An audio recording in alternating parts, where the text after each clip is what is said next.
अरे मूरत सुहावन सुंदर अरे सूरत हो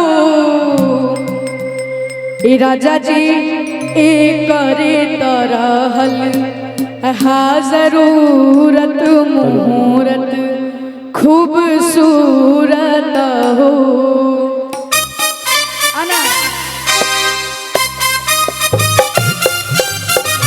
जय हो, एक बार जोरदार तालियां आप लोग, जोरदार तालियां। वाह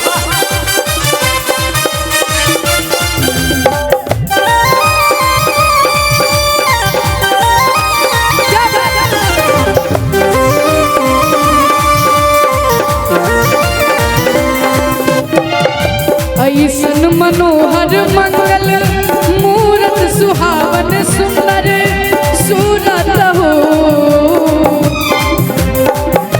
ऐसन मनोहर मंगल मूरत सुहावन सुंदर सूरत सुहावन सुंदर सूरत हो।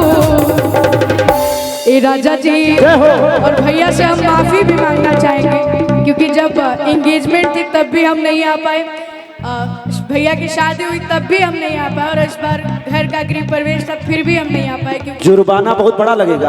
हाँ, क्योंकि इस बार वामन भगवान का प्रकटोत्सव था बक्सर में, तो दिन में भी कार्यक्रम था, रात में भी, तो उसके लिए भैया से क्षमा चाहेंगे। इसलिए यहीं पे ये गीत हम गाएंगे कि हमरा जनाता बबुआ अरे जीम हुए हैं आना नाई तटीम हुए हैं हो इल्लल्ला हिंद के सितारा बबुआ सीम हुई है ओह से ऊपर पीम हुई है हो। आना है कि हमारा जनाता बबुआ जीम हुई है नाना टीम हुई है हो।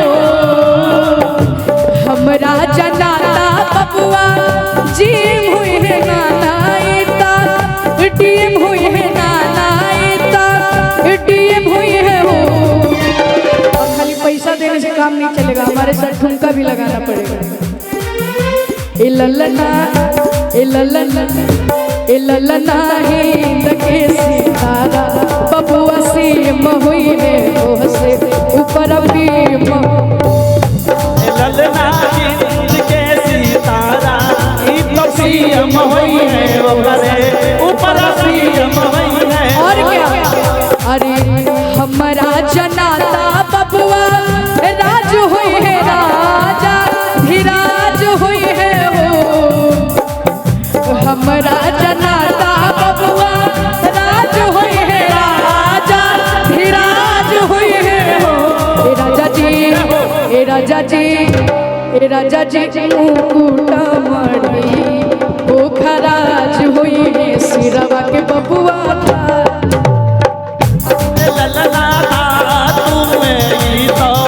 खराज हुई है सीरा वाके ताज हुई है हो और ललना तू में हीरा ओ खराज हुई है सीरा वाके ताज हुई है हो।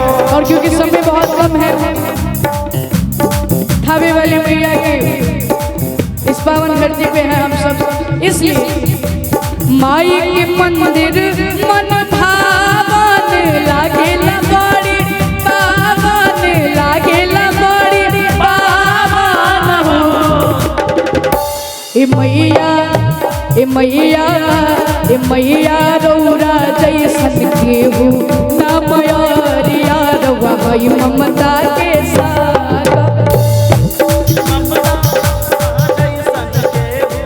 ना मयरिया रवा हई ममता के सागर हो। माई के मंदिर मन भावन लागेला बड़ी पावन हो। माई के मंदिर मन भावन लागेला बड़ी पावन हो। मैया रौरा जैसन केहू ना मयरिया तू हो ममता के सागर।